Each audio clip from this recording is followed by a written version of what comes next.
ರಮೇಶ್ ಅವ್ರು ನೋಡಿದ್ದೆ ಅಂತ. ಇಲ್ಲ ಸರ್ ಅವ್ರ ಹೆಸರು ಕೇಳಿದ್ದೀನಿ ಅಂದು. ಆವಾಗ ಏನಮ್ಮ ರಿಂಗೇ ಬಂದಿಲ್ಲ ಅಂತ. ಯಾಕೆ ಸರ್ ಅಂತ. ನಾನೇ ಅಮ್ಮ ರಮೇಶ್ ಸಾಹೇಬ್ರು ಅಂತ.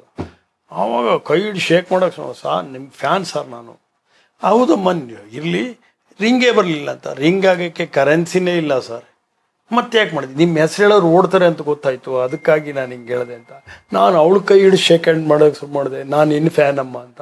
ನಮಸ್ಕಾರ ವೀರೇಶ್ರೇ, ಚಿತ್ರಲೋಕದಿಂದ ಒಂದು ನನ್ನ ಬಂದು ಮಾತಾಡಿಸ್ತಾ ಇದ್ದೀರಿ, ಅದಕ್ಕೆ ಧನ್ಯವಾದಗಳು. ನಾನು ರಮೇಶ್ ಅಂತ ಹೇಳಿ, ರಿಟೈರ್ಡ್ DSP. ಎಲ್ಲರೂ ಈ ಚಾನಲ್ನ ನೋಡಿಬಿಟ್ಟು ಅದನ್ನು ಸಬ್ಸ್ಕ್ರೈಬ್ ಮಾಡಿ, ಅದನ್ನು ಲೈಕ್ ಮಾಡೋಣ. ಎಲ್ಲ ನಮಸ್ಕಾರ. ಅಂದರೆ ಬರೀ ಹೊಡೆದೇ ಬಾಯಿ ಬಿಡಿಸ್ತೀವಿ ಅನ್ನೋದಾಗಲ್ಲ. ಅವನು ಒಂದು ಶಿಡ್ಲಘಟ್ಟದಲ್ಲಿ ಒಂದು ಕೇಸ್ನಲ್ಲಿ ಅದಕ್ಕೇನಿಲ್ಲ, ನಾವು ಬಾಯಿ ಬಿಡಿಸ್ಬೇಕಾದ್ರೆ ಫಸ್ಟು ಕಳ್ತನ ಆಗಿದ್ದು ಹೌದಾ ಅಂತ ತಿಳ್ಕೊಬೇಕು, ಕನ್ಫರ್ಮ್ ಮಾಡ್ಕೊಬೇಕು. ಹೆಂಗಾಗಿದೆ ನಾವೊಂದು ಕತೆ ರೆಡಿ ಮಾಡ್ಕೊಬೇಕು. ಇವನು ಹೇಳಿದ್ದಕ್ಕೆಲ್ಲ ರೆಡಿ ಮಾಡಬೇಕು. ಹೇಳಿದೆ ನೋಡಿ, ಎಲ್ಲಿ ಕದ್ದಿದ್ದಿ, ಹೆಂಗೆ ಕದ್ದಿದ್ದಿ, ಎಲ್ಲಿ ತಗೊಂಡೋಗಿಟ್ಟು, ಹೆಂಗೆ ಡಿಸ್ಪೋಸ್ ಮಾಡೋದು, ಯಾರಿಗೆ ಎಷ್ಟು ಕೊಟ್ಟಿದ್ರಿ ಎಲ್ಲ ಗೊತ್ತನಪ್ಪ. ಹೇಳಿದ್ರೆ ಆಯಿತು, ಇಲ್ಲದೆ ನೋಡಿ ಎಲ್ಲದೆಲ್ಲ ಫಿಕ್ಸ್ ಮಾಡ್ತೀನಿ ಅಂತ ಹೇಳ್ತೀವಿ. ಅವನಿಗೆ ಏನು ಮಾಡ್ತಾನೆ, ಇವನು ಸುಮ್ಮನೆ ಬುರುಡೆ ಬಿಡ್ತಾನೆ ಅಂದರೆ ಅವನು ಬಾಯಿ ಬಿಡಲ್ಲ.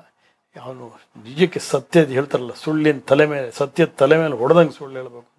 ಹಾಗೆ ನಾವು ಕಾನ್ಫಿಡೆನ್ಸ್ ಆಗಿ ಅಂತ ಅಂದ್ಬಿಟ್ಟು ಇರೋ ಫ್ಯಾಕ್ಟ್ರಿಗಳನ್ನ ಸೀಕ್ವೆನ್ಸ್ ಹೆಂಗಾಗಿರುತ್ತೆ ಅಂತ. ಈ ಕೆಲವರೆಲ್ಲ ಸುಳ್ಳು ಹೇಳ್ಬಿಡ್ತಾರೆ. ನಾವು ಅಲ್ಲಿ ಕದ್ದಿದ್ದೀವಿ, ಇಲ್ಲಿ ಕದ್ದಿದ್ದೀವಿ, ಎಷ್ಟೊತ್ತಿಗೆ ಕದ್ದಿ, ಏನು ಕದ್ದಿ, ಯಾರಿಗೆ, ಅದು ಈಗ ಕಳ್ತನದ ಕೇಸ್ ರಿಪೋರ್ಟ್ ಆಗಿದೆಯಾ, ಅದು ಅಷ್ಟೇ ಸಮಯಕ್ಕಾಗಿದೆಯಾ, ಯಾರು ನೋಡಿದವ್ರು ಇದ್ದಾರಾ, ಅಥವಾ ನೋಡಿದವ್ರದ್ದು, ಅಥವಾ ಎಲ್ಲ ಐ ವಿಟ್ನೆಸ್ಸೇ ಇರಲ್ಲ, ಕೊರಾಬರೇಟಿವ್ ಎವಿಡೆನ್ಸ್ ಇರ್ತದೆ. ಅವನ್ನೆಲ್ಲ ನೋಡಿಬಿಟ್ಟು ಒಂದು ಕ್ಲೀನಾಗಿ ಕತೆ ರೆಡಿ ಮಾಡಿ ಇಟ್ಕೊಬೇಕು. ಅವನಿಗೇನು ಇವರೆಲ್ಲದೂ ಗೊತ್ತಿದೆ, ಸುಮ್ಮನೆ ನಮ್ಮ ಕೇಳ್ತಾ ಇದ್ದಾರೆ, ನಮ್ಮ ಮೆಂಟಾಲಿಟಿ ಬರಬೇಕು. ಕೆಲವು ಆಫೀಸರ್ಸ್ ಹೆಂಗಂದರೆ, ನಮಗೆ ಡಿಸೋಜಾನೆಲ್ಲ ಟ್ರೈನಿಂಗ್ ಸೆಂಟ್ರಲ್ಲಿ ಇರ್ತೀವಿ. ಸೊ ಅವ್ರು ಹೆಂಗಂದರೆ ಡೆಮಾನ್ಸ್ಟ್ರೇಟ್ ಮಾಡ್ತಿದ್ದಾರಂತೆ, ಹೆಂಗೆ ಇನ್ಸಿಡೆಂಟ್ ನಡೀತೋ ಅದನ್ನು ಸೀನ್ ಕ್ರಿಯೇಟ್ ಮಾಡ್ತಾರೆ. ಯಾಕಂದರೆ ಎಷ್ಟೇ ನಾವು ಕಷ್ಟಪಟ್ಟು ಹೋದರು, ಹೇಳ್ತಾರಲ್ಲ, ಮ್ಯಾಜಿಸ್ಟ್ರೇಟ್ರಿಗೆ ಇಷ್ಟ, ಲಾಯರ್ ಅದೃಷ್ಟ, ಕಕ್ಷಿದಾರನ ಕಷ್ಟ ಅಂತ. ಹಾಗೆ ಸೊ ಆ ಕಕ್ಷಿದಾರನ ಕಷ್ಟ, ನಾವು ಪೊಲೀಸ್ ಅಧಿಕಾರಿಗಳ ಕಷ್ಟ. ಎಷ್ಟೇ ಕಷ್ಟಪಟ್ಟು ಎವಿಡೆನ್ಸ್ ಮಾಡಿದ್ರು ನೀವೆಲ್ಲ ಮಾಡಿದ್ದು ಸುಳ್ಳು, ಹಾಗೆ ಹೀಗೆ ಅಂತ ಹೇಳ್ತಾರೆ. ಕೋರ್ಟಲ್ಲಿ ಎವಿಡೆನ್ಸ್ ಕೇಳುವಾಗ ಹೌದು ಅಥವಾ ಇಲ್ಲ ಅಂತ ಹೇಳ್ಬೇಕು ಅಂತ. ಅದಕ್ಕೆ ನಿಮ್ಗೆ ಜೋಕ್ ಗೊತ್ತಿದೆ, ಒಬ್ಬ ಕಳ್ಳ ಹೇಳ್ತಾನೆ, ಇಲ್ಲ ಸ್ವಾಮಿ ಹಂಗೆ ಹೇಳೋಕ್ಕಾಗಲ್ಲ, ಹೌದು ಅಥವಾ ಅಲ್ಲ ಅಂತ ಹೇಳೋಕ್ಕಾಗಲ್ಲ. ಹೆಂಗೆ ಅಂತ ನಾನು ಒಂದು ಪ್ರಶ್ನೆ ಕೇಳ್ತೀನಿ, ನೀವು ಉತ್ತರ ಹೇಳ್ತೀರಾ ಅಂತ ಜಡ್ಜಿಗೆ ಹೇಳ್ದೆ. ಕೇಳೋದು, ನೀವು ಮೊದಲು ಕಳ್ತನ ಮಾಡ್ತಿದ್ದೀರಲ್ಲ, ಬಿಟ್ಟಿದ್ದೀರಾ? ಹೌದು ಅಂದರೆ ಮಾಡ್ತಿದ್ರು ಅಂತ, ಇಲ್ಲ ಅಂತ ಹೇಳಿದ್ರೆ ಇನ್ನೂ ಕಂಟಿನ್ಯೂ ಮಾಡಿದ್ರು. ಹಾಗೆ ಲಾಯರ್ಗಳು ಭಾಳ ಬುದ್ಧಿವಂತರು ಇರ್ತಾರೆ. ಕನ್ವಿಕ್ಷನ್ ಆಗೋದು ಭಾಳ ಕಡಿಮೆ ಇರ್ತದೆ. ಯಾಕಂದರೆ ಕಂಪ್ಲೇಂಟ್ ಕೊಡುವಾಗ ಇರುವಂಥ ಅವನಿಗೆ ಇಂಟ್ರೆಸ್ಟು, ಆ ಒಂದು ದ್ವೇಷ ನಂತರ ಇರಲ್ಲ. ನಂತರ ಆ ಎವಿಡೆನ್ಸ್ ಟೈಮಲ್ಲಿ ಅವನು ಹೋಗಿ ಏನೇನೋ ಕೈ ಹಿಡ್ದೋ ಕಾಲು ಹಿಡ್ದೋ ಯಾರ ಕೈಲೋ ಹೇಳಿಸಿ ಇದು ಮಾಡ್ತಾನೆ, ಕೊನೆಗೆ ರಾಜಿ ಆಗ್ತದೆ, ಹೆಂಗೆಂಗೋ ಆಗ್ತದೆ. ಕನ್ವಿಕ್ಷನ್ ಆಗೋದು ಅಂದರೆ ಭಾಳ ರೇರು. ಅದು ನೋಡಬೇಕು, ಅದು ಕ್ವಿಕ್ಕಾಗಿ ಎವಿಡೆನ್ಸ್ ಆದರೆ ಆಗ್ತದೆ. ಇದು ಶ್ರೀನಿವಾಸಪುರದ್ದಾಯಿತು. ನಂತರ ಚಿಂತಾಮಣಿಗೆ ಬಂದು, ಚಿಂತಾಮಣಿದಂತೂ ನಿಮಗೆ ಗೊತ್ತಿದೆ, ಅಲ್ಲಿ ಕಥೆಗಳು ಭಾಳ, ಅಲ್ಲಿ ಏನಾಗುತ್ತೆ, ಗಲಾಟೆ ಜಾಸ್ತಿ ಇತ್ತು. ಏಕೆಂದರೆ ಫಸ್ಟು ಪೊಲೀಸ್ ಸಂಖ್ಯೆ ಕಡಿಮೆ ಇತ್ತು, ಆಮೇಲೆ ಆಂಧ್ರ ಇನ್ಫ್ಲುಯೆನ್ಸ್ ಜಾಸ್ತಿ. ಅಲ್ಲೇ ಫಿಲ್ಮುಗಳಲ್ಲಿ ಏನಂತ ಹೇಳಿದ್ರೆ, ಹೀರೋಗಳಿಗೆ ಪೊಲೀಸಿಗೆ ಹೊಡೆಯೋದೇ ಅದೊಂದು ಕ್ರೇಜಿ. ನಾನು ಅದಕ್ಕೆ ನಮ್ಮ ರಂಭಾ ಫಿಲ್ಮ್ ಡೈರೆಕ್ಟ್ರು ರಾಮು ಅವ್ರ ಕೈಲಿ ಕೇಳಿದೆ, ಯಾಕೆ ನಿಮ್ಮ ಫಿಲ್ಮಲ್ಲಿ ಈ ರೀತಿಯಾಗಿ ನೀವು ತೋರಿಸ್ತಿರಲ್ಲ? ರಂಭಾ ಫಿಲ್ಮ್, ರಂಭಾ ಅಂತ ಗೊತ್ತಲ್ಲ, ಹಾಂ ಕನ್ನಡ, ರಾಮಮೂರ್ತಿ ಅಂತ ಡೈರೆಕ್ಟ್ರು, ಗೊತ್ತಿಲ್ಲ. ಅವ್ರ ಕೈಲಿ ಕೇಳಿದೆ ಒಂದ್ಸರಿ, ನಿಮ್ಮ ಫಿಲ್ಮಲ್ಲಿ ಯಾಕೆ ಪೊಲೀಸ್ನವ್ರನ್ನ ಹಾಗೆ ಕೆಟ್ಟದಾಗಿ ತೋರಿಸ್ತೀನಿ ಅಂತ. ಸರ್ ತಾವು ಸರಿಯಾಗಿ ಅಬ್ಸರ್ವ್ ಮಾಡಿ, ಅಲ್ಲಿ ಎರಡು ರೀತಿ ಪೊಲೀಸ್ ತೋರಿಸ್ತೀವಿ. ಮೊದಲಿನ ಪೊಲೀಸ್ ಅವನು ಶಾಬಿ ಡ್ರೆಸ್ ಹಾಕಿ ಕಾಣ್ತಾನೆ, ಎಲ್ಲಡಿಕೆ ಎಲ್ಲಕ್ಕ ಮೇಲೆ ಹುಡಿದು ಇದು ಮಾಡ್ತಿರ್ತಾನೆ, ಅವ್ನು ನೋಡಿದ್ರೆ ಅಸಹ್ಯ ಕಾಣುತ್ತೆ. ಅಂಥವನ ಮೇಲೆ ಹೀರೋ ಅಸಾಲ್ಟ್ ಮಾಡ್ತಾನೆ. ಕೊನೆಗೆ ಒಬ್ಬ ನಿಯತ್ತಿನ ಪೊಲೀಸ್ ಬರ್ತಾನೆ, ಅವನ ಡ್ರೆಸ್ ಇರ್ಬೋದು, ಡ್ಯೂಟಿ ಮೈಂಡೆಡ್ ಇರ್ಬೋದು, ಸ್ಟ್ರಿಕ್ಟ್ನೆಸ್ ಇರ್ಬೋದು, ಯಾರಿಗೂ ಕೇರ್ ಮಾಡದೇ ಇದ್ದಿದ್ದು ಗುಣ ಇರ್ಬೋದು, ಅವನ್ನೆಲ್ಲ ನೋಡಿದ್ರೆ ಸೊ ಅವನ ಕೈಲಿ ಸರೆಂಡರ್ ಆಗ್ತಾನೆ ಹೀರೋ. ಆದರೆ ನಾವು ಸಂದೇಶವನ್ನು ಕೊಡಬೇಕು ಅಂದರೆ, ಎಲ್ಲ ಪೊಲೀಸ್ನಲ್ಲೂ ಕೆಟ್ಟವರು ಇರ್ತಾರೆ, ಒಳ್ಳೆಯವರು ಇರ್ತಾರೆ, ಹಾಗೆ ಅಂಥೇಳಿ ಕೊಡುವಂಥದ್ದು ಅಂತ. ಹಾಗೆ ನಾನು ಚಿಂತಾಮಣಿಲಿ ಪೊಲೀಸ್ ಮೇಲೆ ಅಸಲ್ಟ್ ಮಾಡೋದು ಅದೆಲ್ಲ ಕಾಮನ್ ಈ ತೆಲುಗು ಫಿಲ್ಮಲ್ಲಿ, ಅದೇ ರೀತಿ ಇರ್ತಿತ್ತು. ಅದೇನು ಹೇಳಿದ್ರೆ, ಮಸ್ತು ಮುನ್ನ ಅಂತ ಇಬ್ಬರು ಇದು SI ಮತ್ತು ASI ಮುನ್ರೆಡ್ಡಿ ಅವರು, ದಫೇದಾರ್ ವೀರಪ್ಪ ಅಂತ ಅವ್ರ ಮೇಲೆ ಲಾಂಗಲ್ಲೆಲ್ಲ ಅಟ್ಯಾಕ್ ಮಾಡಿದರು. ಪಾಪ ಅವರು ಜಲಪ ಹಾಸ್ಪಿಟ್ಲಲ್ಲೆಲ್ಲ ಇದ್ದರು. ಅಂತ ಅವನ್ನ ಎಲ್ಲ ಹಿಡಿದು ಬಂದಿದ್ದು. ಅದೇ ಕತೆ ಭಾಳ ಚೆನ್ನಾಗಿದೆ. ಅವನು ಗುರ್ಖಾ ಮುನ್ನ ಎಲ್ಲಿದ್ದಾನೆ ಅಂತ ಗೊತ್ತಿಲ್ಲ. ನೈಟ್ ರೌಂಡ್ ಮಾಡೋಕ್ಕೆ ಪೊಲೀಸ್ನವ್ರು ಹೆದರೋರು. ನಾನು ಅದಕ್ಕೆ ಹೇಳ್ತಾಯಿದ್ದೆ, ಪಿಸ್ತೂಲ್ ಅವ್ರ ಕೆಲ ಕೊಟ್ಟೆ ಲೋಡ್ ಮಾಡ್ಕೊಂಡಿದ್ರೆ ಅಂಟಿಸ್ಬಿಟ್ರೆ ಇಲ್ಲ ಎಲ್ಲಾದ್ರೂ ಬಂದು ನಾನೇ ಅಂತ ಹೇಳಿ ಅಂತ ಅಷ್ಟೊಂದು ಧೈರ್ಯಕ್ಕೆ ಅವರಿಗೆ ಕೊಡ್ತಾಯಿದ್ದು. ಹೇಗೆ ಅಂದರೆ ಇನ್ಫಾರ್ಮೇಷನ್ ಎತ್ತಾಯಿದ್ದು. ಆವಾಗ ಈ ತಾಜು ಬಗ್ಗೆ ಗೊತ್ತಾದವನು ಮಸ್ತು ತಮ್ಮ ಸುಲ್ತಾನ್ ಅಂತ ಹೇಳಿ ಅವನು ಮಾಲೂರಿಯಲ್ಲಿ ಇದು ಇದು ಇದ್ದಿದ್ದಲ್ಲ ಜಾನುವಾರು ಹಸು ಎಲ್ಲ ಮಾರಾಟಕ್ಕೆ ಬರ್ತಾನೆ ಅಂತಾಯಿತು. ಹೌದು, ಅವನು ಏನು 6 ಅಡಿ 2 ಇಂಚು ಇದ್ದಾನೆ. ಸೊ ನಾವು ಓದು ಹಿಡಿದು ಅವನು ಭಾಳ ಗಟ್ಟಿಮುಟ್ಟಿದೆ. ಅಲ್ಲಿ ನನಗೆ ಭಾಳ ತಾಕತ್ತಿದ್ದೀವಿ ಮಾಡಿಸಿ ಇದರೊಳಗೆ ಹಾಕ್ಕೊಂಬಿಟ್ರು ಅಂಬಾಸಿಡರ್ ಕಾರ್ ಒಳಗೆ. ಎಲ್ಲ ಮಫ್ತಿಲಿದ್ದೀವಿ. ಕೊನೆಗೆಲ್ಲ ಬಂದು ಅಟ್ಯಾಕ್ ಮಾಡಿದ್ರು. ಅಟ್ಯಾಕ್ ಮಾಡಿದ್ರೆ ನಾನು ಅದೇ ಪಿಸ್ತೂಲ್ ತೋರಿಸಿದೆ. ಪೊಲೀಸ್ ಇದ್ದೀನಿ, ಸಬ್ ಇನ್ಸ್ಪೆಕ್ಟರ್ ಇದ್ದೀನಿ, ಬನ್ನಿ ಮಾಲೂರು ಸ್ಟೇಷನ್ ಮಾತಾಡೋಣ ಅಂತ. ಅದೇ ಸ್ಟೇಷನಿಗೆ ಬರ್ತಾ ಇದ್ದಂಗೆ ಅವರೆಲ್ಲ ಬಂದು ಅಟ್ಯಾಕ್ ಮಾಡ್ಕೊಂಡು ಬಿಡಿಸ್ಕೊಂಡು ಹೋಗೋ ಐಡಿಯಾ ಇತ್ತು.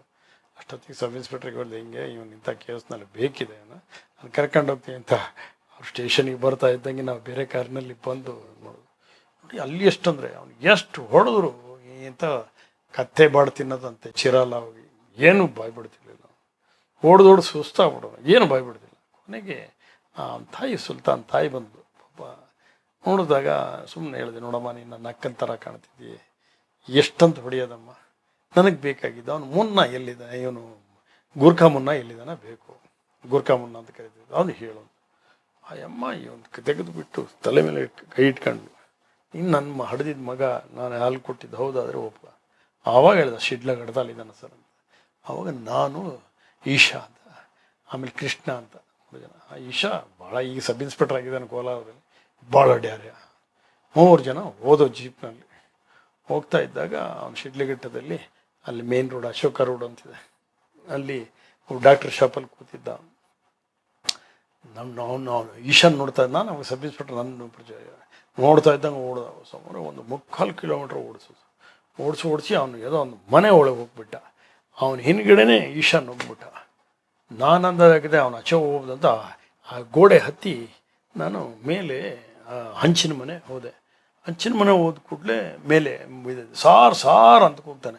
ಕೊನೆಗೆ ಗೊತ್ತಾಯಿತು, ನೋಡು ಅಂಚಲ್ಲಿ ಕಾಲಲ್ಲಿ ಶೂಸ್ ಹೆಂಗಿದು ಒದ್ದು ಗಾಜು ಹೊಡೆದು ನೋಡ್ತೀನಿ, ಅವ್ನು ಲಾಂಗ್ ಎತ್ತಾ ಇದ್ದಾನೆ, ಇಲ್ಲಿ ಇಟ್ಕೊಂಡಿದ್ದೀನಿ. ಹಾಗಾಗಿ ಅಲ್ಲಿಂದನೇ ಪಿಸ್ತೂಲ್ ಒಂದು ತಲೆ ಮೇಲೆ ಇಟ್ಟೆ, ಹೊಡೆದ್ಬಿಡ್ತೀನಿ ಮಗನೆ ಅಂತ.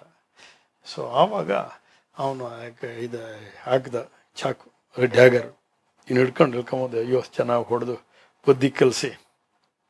ಆಮೇಲೆ ಅವ್ನು ಸ್ವಲ್ಪ ಚೇಂಜ್ ಆದ ಅಂತ ಹೇಳಿದ್ನಲ್ಲ, ಅದೇ ಅವನಿಗೆ ರೇಷನ್ ಎಲ್ಲ ಕೊಟ್ಟು ನಮ್ಮ ಮನೆಗೆ. ಸೊ ಹಾಗೆ ನಾನು ಅಲ್ಲಿಂದ ಚಿಂತಾಮಣಿ ಟ್ರಾನ್ಸ್ಫರ್ ಆದಾಗ ಲಾಂಗ್ ತಾಂಡ್ ರೋಡಲ್ಲಿ ನಿಂತಿದ್ದೆ. ಪುಲಿ ಪೋಯಿಂದಿ ಗೊತ್ತಲ್ಲ, ಹುಲಿ ಹೋಗಿದೆ, ಇನ್ಯಾರು ಬರ್ತಾರೆ ನೋಡೋಕ್ಕೆ ಅಂತ ಹಿಡಿಯೋಕ್ಕೆ. ಟ್ರಾನ್ಸ್ಫರ್ ನನಗೆ ಧೈರ್ಯ ಬಂತು. ಆಮೇಲೆ ಇವರೆಲ್ಲ ರೈಫಲ್ ತಗೊಂಡು ಹೋಗ್ಬೇಕಾರೆ ಎಲ್ಲ ಓಡೋಗಿದ್ದ ಅಂತ ಹೇಳಿದ್ರು. ಸೊ ಇವೆಲ್ಲ ಒಂದೊಂದು ಘಟನೆಗಳು.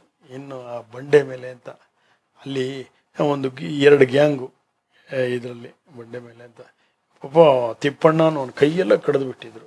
ನಾನು ಹೋಗಿಲ್ಲ ಇನ್ ಟೈಮ್ ಅಂದರೆ ಅವಾಗ ಏನು ಧೈರ್ಯನೋ ಗೊತ್ತಿಲ್ಲ. ಹೀರೋ ಹೊಂಡದಲ್ಲಿ ನಾನು ಮತ್ತು ವೀರಪ್ಪ ಅಂತ ಪಾಪ ಅವರ ಧೈರ್ಯ ಇತ್ತು ಅವ್ರಿಗೆ. ಇಬ್ಬರು ಹೋದು ಅವರಲ್ಲಿ ಇಳ್ಕೊಂಡಿದ್ರು. ಕೊನೆ ನೋಡ್ತೀನಿ ಬೇರ್ಸಾಡ್ತಾ ಇದ್ದಾರೆ ಲಾಂಗಲ್ಲಿ.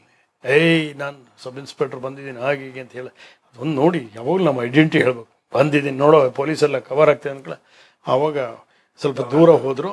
ಅವನು ಎತ್ತಕ್ಕೊಂಡು ಜೀಪಲ್ಲಿ ನನ್ನ ಅವಾಗ ಜೀಪಲ್ಲಿ ಹೀರೋ ಹೊಂಡ ಕೂರ್ಸ್ಕೊಂಬರ್ಬೇಕಾದ್ರೆ ಎಳೆಯೋಕೆ ಬರ್ತಿದ್ರು. ಆವಾಗ ಹೆಂಗೋ ಮಾಡ್ಕೊಂಡು ಅವಾಯ್ಡ್ ಮಾಡ್ಕೊಂಡು ತಂದು ಪಾಪ ಇವಾಗಲೂ ಆ ತಿಪ್ಪಣ್ಣ ಜ್ಞಾಪಕ ಮಾಡ್ತಾರೆ, ಸರ್ ನೀವು ಇಲ್ಲದೇ ಇದ್ರೆ ನನ್ನ ಕೊಂದೇ ಬಿಡ್ತೀರಂತ. ಒಂದು ಕೈ ಬೆರಳೆಲ್ಲ ಕಟ್ಟಾಗಿತ್ತು. ಇಂಥ ಎಲ್ಲ ಇನ್ಸಿಡೆಂಟ್ ಸುಮಾರು ಚಿಂತಾಮಣಿಲೂ ಆಗಿತ್ತು.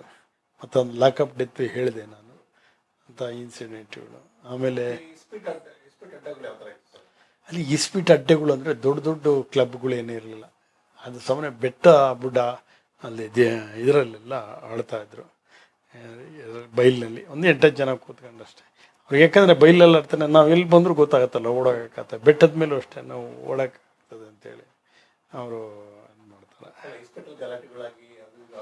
ಇಲ್ಲ ಅಂತ ಹೆದರಿಕೆ ಇರ್ತಿತ್ತು ಅವ್ರಿಗೆ. ಅವರಲ್ಲಿ ಭಾಳ ಒಗ್ಗಟ್ಟಿರ್ತದೆ. ಇಸ್ಪೀಟ್ ಹೆಂಗೆ ಆಡಿಸ್ತಾರೆ ಅಂದರೆ ಅವರು ಆಡಿಸೋನು ಇರ್ತಾನಲ್ಲ, ದಾರಿಯುದ್ದಕ್ಕೂ ಒಬ್ಬೊಬ್ಬನ ಇನ್ಫಾರ್ಮೇಷನ್ ಬಿಟ್ಟಿರ್ತಾರೆ. ಅವರು ನಮಗೆ ಇನ್ಫಾರ್ಮೇಷನ್ ಕೊಡ್ತಾರೆ. ಸೊ ಅಲ್ಲಿ ಭಾನುವಾರ ಎಷ್ಟು ತಮಾಷೆ ಅಂದರೆ ಒಂದು ಸರಿ ನಮ್ಮ ಚಿಂತಾಮಣಿ ಇದ್ದರೆ ಸುತ್ತ ಔಟ್ಸ್ಕಟ್ ರೂರಲ್ ಟೌನ್ ಬಾರ್ಡ್ರು, ಅಲ್ಲಿ ಸ್ಪೀಡ್ ಆಡ್ತೀವಿ. ಸರಿ ಮಫ್ತಿ ಮಾಡ್ಕೊಂಡು ಓಡ್ತಾ ಇದ್ದಂಗೆ ಅಲ್ಲಿ ಕುರಿ ಕಾಯೋನು ಬಂದು ನೆಗಾಡೋಕೆ ಶುರು ಮಾಡ್ದ. ಯಾಕಂದರೆ ಸರ್ ಇಷ್ಟೊತ್ತು ಆಡ್ತಾಯಿದ್ರು, ಯಾರೋ ಬಂದು ಹೇಳಿದ್ರು ಸಬ್ ಇನ್ಸ್ಪೆಕ್ಟ್ರು ಯೂನಿಫಾರ್ಮ್ ತೆಗೆದು ಮಫ್ತಿ ಮಾಡ್ಕೊಂಡಿದ್ದಾನೆ ಅಂತ. ಮಫ್ತಿ ಮಾಡ್ಕೊಂಡ್ರೆ ರೈಡಿಗೆ ಬರ್ತಾರೆ ಅಂತ ಗೊತ್ತಾಯಿತು. ಓಡೋದ್ರು, ಯಾರು ಸರ್ ಇಲ್ಲಿ ಸಬ್ ಇನ್ಸ್ಪೆಕ್ಟ್ರ್ ರಮೇಶ್ ಅಂದರೆ ಅಂತ. ನಾನು ಹೇಳಲಿಲ್ಲ ಬಂದೆ, ಅಷ್ಟೊತ್ತಿಗೆಲ್ಲ ಹೇಳಿದ್ರು ನೋಡ ಹೋಗ್ತಾ ಇದ್ದಾರಲ್ಲ ಅವರೇ ಅಂತ. ಆಮೇಲೆ ಓಡ್ಕೊಂಬಂದು ನಾನು ಕೈ ಹಿಡ್ದು ಶೇಕ್ ಹ್ಯಾಂಡ್ ಮಾಡ್ತಾನೆ. ಸರ್ ನಿಮ್ಮ ಹೆಸರು ಹೆಂಗಿದೆ ಸರ್ ಅಂತ. ಇನ್ನೊಂಥರ ಥ್ರಿಲ್ ಅನಿಸುತ್ತೆ ನಮಗೆ ಇದರಲ್ಲಿ. ಯಾಕಂದರೆ ಮತ್ತು ನನಗೆಲ್ಲರಿಗೂ ನನ್ನ ಮೊಬೈಲ್ ನಂಬರ್ ಕೊಟ್ಟಿರ್ತಿದ್ದೆ. ಎಷ್ಟು ಚೆನ್ನಾಗಿ ಅಂದರೆ ನಾನು ಒಂದು ಸರಿ ಹೀಗೆ ಮಫ್ತಿ ಮಾಡ್ಕೊಂಡು ಸಾಮಾನ್ಯವಾಗಿ ನಾನು ಎಲ್ಲೇ ಇದ್ದರೂ ಒಂದು ವಾರ ಯೂನಿಫಾರ್ಮ್ ಆಗ್ತಿದ್ದೆ. ಆಮೇಲೆ ನನಗೆ ಎಲ್ಲೇ ಹೋದರೂ ನಾನು ಒಂದು ಗ್ಯಾಂಗ್ ಬಂದರೆ ಒಂದು 90% ಆದರೂ ಹೆಸರು ಹೇಳಿಸುವಷ್ಟು ಪರಿಚಯ ಇರಬೇಕು ಅಂತ ಪರಿಚಯ ಇರ್ತಿತ್ತು. ಮಫ್ತಿ ಮಾಡ್ಕೊಂಡಿರುವಾಗ ನಮಗೊಂದಂದರೆ ಈಗ ಕಟ್ ಪ್ಯಾಕೆಟ್ಲೆಲ್ಲ ಬಂದು ಇಳಿತಾರೆ. ನಾವು ಯೂನಿಫಾರ್ಮಲ್ಲಿದ್ದರೆ ಅಲ್ಲಿಲ್ಲ, ಬೇರೆ ಕಡೆ ಹೋಗ್ತಾರೆ. ಅದೇ ಮಫ್ತಿಲಿದ್ದರೆ ನಮ್ಗೆ ಹೊಸಬ್ರು ಯಾರೋ ಹಳಬ್ರು ಯಾರೋ ಗೊತ್ತಾಗ್ತದೆ. ಅಲ್ಲಿ ಅವ್ರನ್ನ ಫಾಲೋಅಪ್ ಮಾಡಿ ಸೊ ಈಸಿ ಆಗುತ್ತೆ ನಮಗೆ. ಅವಾಗ ಹಾಗೆ ಮಫ್ತಿ ಮಾಡ್ಕೊಂಡಿರ್ತಿದ್ದೆ. ಹಿಂಗೆ ಮಫ್ತಿಲಿ ಹೋಗುವಾಗ ಒಂದು ಹುಡುಗಿ, ಸರ್ ರಮೇಶ್ ಸಾಹೇಬ್ರ ಸರ್ ಅಂತ. ಆವಾಗ ನನಗೇನು ರಿಂಗೇ ಬಂದಿಲ್ಲ. ಅಷ್ಟೊತ್ತಿಗೆ ಯಾರೋ 3 ಜನ ಫಾಲೋ ಮಾಡ್ತಾರೋ ಓಡೋಗ್ಬಿಟ್ರು ಅವರು, ಹೆಸರು ಕೇಳ್ಕೊಳ್ಳ. ನಾನು ಹತ್ರ ಹೋಗಿ ಕೇಳಿದೆ, ಅಮ್ಮ ಯಾರಿಗೆ ಫೋನ್ ಮಾಡಿದೆ ಅಂತ. ರಮೇಶ್ ಸಾಹೇಬ್ರಿಗೆ ಸರ್. ಎಲ್ಲಿ ಫೋನ್ ರಿಂಗ್ ಆಗಿಲ್ಲಲ್ಲಮ್ಮ ಅಂತ. ಯಾಕೆ ಕೇಳ್ದು? ಸರ್ ರಿಂಗ್ ಆಗೋಕ್ಕೆ ರಮೇಶ್ ಸಾಹೇಬ್ರು ನೋಡಿದ್ದೆ ಅಂತ. ಇಲ್ಲ ಸರ್ ಅವ್ರ ಹೆಸರು ಕೇಳಿದ್ದೀನಿ ಅಂದು. ಆವಾಗ ಏನಮ್ಮ ರಿಂಗೇ ಬಂದಿಲ್ಲ ಅಂತ. ಯಾಕೆ ಸರ್ ಅಂತ. ನಾನೇ ಅಮ್ಮ ರಮೇಶ್ ಸಾಹೇಬ್ರು ಅಂತ. ಆವಾಗ ಕೈ ಹಿಡಿ ಶೇಕ್ ಮಾಡೋಕ್ಕೆ ಸರ್ ನಿಮ್ಮ ಫ್ಯಾನ್ ಸರ್ ನಾನು. ಹೌದಮ್ಮ ಇರಲಿ, ರಿಂಗೇ ಬರಲಿಲ್ಲ ಅಂತ. ರಿಂಗ್ ಆಗೋಕ್ಕೆ ಕರೆನ್ಸಿನೇ ಇಲ್ಲ ಸರ್. ಮತ್ತೆ ಯಾಕೆ ಮಾಡಿದ್ವಿ? ನಿಮ್ಮ ಹೆಸರು ಹೇಳೋರು ಓಡ್ತಾರೆ ಅಂತ ಗೊತ್ತಾಯಿತು, ಅದಕ್ಕಾಗಿ ನಾನು ಹಿಂಗೆ ಹೇಳಿದೆ ಅಂತ. ನಾನು ಅವಳು ಕೈ ಹಿಡಿದು ಶೇಕ್ ಹ್ಯಾಂಡ್ ಮಾಡೋಕ್ಕೆ ಶುರು ಮಾಡಿದೆ. ನಾನು ಇನ್ನು ಫ್ಯಾನ್ ಅಮ್ಮ ಅಂತ. ನೋಡಿ ಎಷ್ಟು ಕಾಮನ್ ಸೆನ್ಸ್ ಯೂಸ್ ಮಾಡಿದ್ದಾಳೆ. ಕರೆನ್ಸಿ ಇಲ್ಲದೇ ಇದ್ದರು ಅವ್ರು ಕೇಳಂಗೆ ನನ್ನ ಹೆಸರು ಹೇಳಿಬಿಟ್ಟು ಓಡಿಸಿದ್ದಾಳೆ. ಯಾವಾಗಲೂ ಜನ ಏನು ಗೊತ್ತಾ, ಭಾಳ ತಪ್ಪೆಲ್ಲಿ ಮಾಡ್ತಾರೆ ಅಂದರೆ, ಕೆಲವರಿಗೆ ಈ ಸ್ಟೇಟಸ್, ಈ ಮೊಬೈಲ್ ಬಂದಮೇಲೆ ಒಳ್ಳೇದೆಷ್ಟಾಗಿದೆ ಕೆಡಕೋ ಅಷ್ಟಾಗಿದೆ. ಸ್ಟೇಟಸ್ ಹಾಕ್ಸ್ಕೊಳೋದು. ನಾವಿಲ್ಲಿ ಗೋವಾಕ್ಕೆ ಹೋಗಿದ್ದೀವಿ, ಹಾಗೆ ಹೋಗಿದ್ದೀವಿ, ಹೀಗೆ ಹೋಗಿದ್ದೀವಿ ಅಂತ ಒಂದು ಜೋಕೆಲ್ಲ ಹೇಳ್ತಿದ್ರು ನಮ್ಮ ಆಫೀಸರು. ಹೀಗೆ ಸ್ಟೇಟಸ್ ಹಾಕ್ಬಿಟ್ಟಿದ್ದಾರೆ. ಕಳ್ಳ ಮನೆಯಲ್ಲಿ ಅವನ ಮನೇಲಿ ಕಳ್ತನ ಮಾಡಿದವನು, ಅವನು 2 ದಿವಸ ಮನೇಲಿ ಆರಾಮಾಗಿ ಬೆಡ್ರೂಮ್ ಓಪನ್ ಅವ್ರ ಬೆಡ್ರೂಮಲ್ಲೇ ಫ್ರಿಜ್ಜಲ್ಲಿ ಇಟ್ಟಿದ್ದು ಎಣ್ಣೆ ಹೊಡ್ಕೊಂಡು ಎಲ್ಲ ತಿನ್ಕೊಂಡು ಆರಾಮಾಗಿದ್ದಂತೆ. ಆಮೇಲೆ ಕೇಳ್ದಂತೆ, ಸರ್ ಅವ್ರು ಸ್ಟೇಟಸ್ ಹಾಕಿದ್ರು, ಗೋವಾದಲ್ಲಿದ್ದೀನಿ, ಇನ್ನು ಬರೋದು 2 ದಿವಸ ಆಗುತ್ತೆ ಹಾಗೆ ಅಂತ. ಸೊ ಇವೆಲ್ಲ ಭಾಳ ರೋಚಕ ಕಥೆಗಳು ಗೋವಾದಲ್ಲಿ, ಚಿಂತಾಮಣಿಲಿ. ಮತ್ತು ಕಂಬಾಲ್ಪಲ್ಲಿದ್ದು ನಾನು ಹೇಳಿದೆ ನಿಮಗೆ ಇನ್ಸಿಡೆಂಟು. ಬಿಲ್ಲಾಂಡಳ್ಳಿ ಟೈಮ್ನಲ್ಲಿ ನಾನು ಇರಲಿಲ್ಲ, ನಾನು ಶ್ರೀನಿವಾಸಪುರ ಸಬ್ ಇನ್ಸ್ಪೆಕ್ಟರ್ ಇದ್ದೆ. ಇವೆಲ್ಲ ಒಂದು ಒಳ್ಳೆಯ ರೀತಿಯಲ್ಲಿ ನಮ್ಮನ್ನು ಒಂದು ಮುಂದೆ ತರೋದಕ್ಕೆ ಅನುಕೂಲ ಆಯಿತು.